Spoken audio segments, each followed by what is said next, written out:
రాష్ట్ర హోంమంత్రి వంగల్పూడి అనిత ఆదివారం ఉదయం విశాఖ సెంట్రల్ జైలును సందర్శించారు. జైల్లో ప్రస్తుత పరిస్థితి గురించి అధికారులను అడిగి తెలుసుకున్నారు.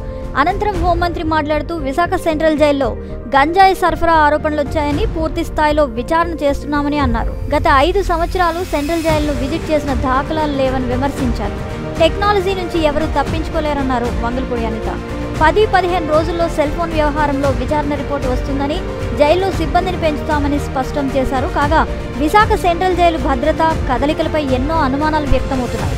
జైల్లోని బ్యారక్స్ పై జైలు సూపరింటెండెంట్ మహేష్ బాబు తనిఖీలు చేపట్టారు.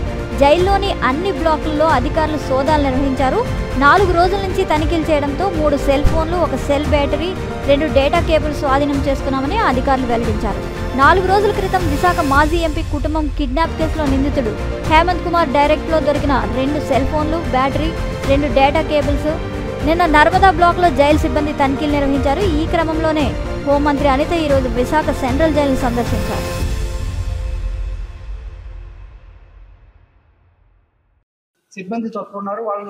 లేదు కంపల్సరీగా సిబ్బందిని కూడా పెంచుతాము.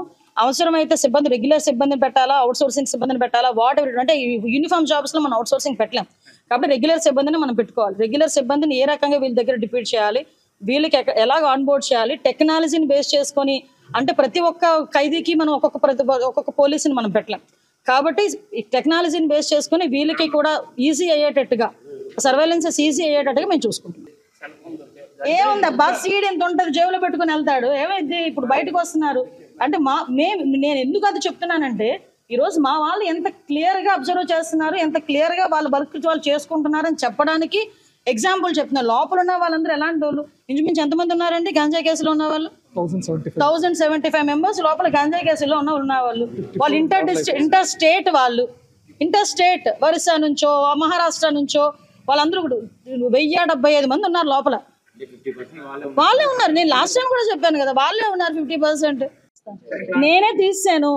ఇంక దానికి పెద్ద వివాదం ఏంది?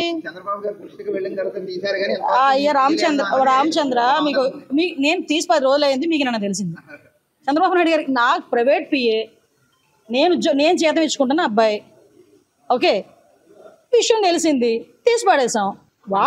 వాస్తవం నాకు ఆరోపణలు వచ్చినాయి. నేను 2-3 సార్లు అలర్ట్ చేశా, మంచి పద్ధతి కాదు అని.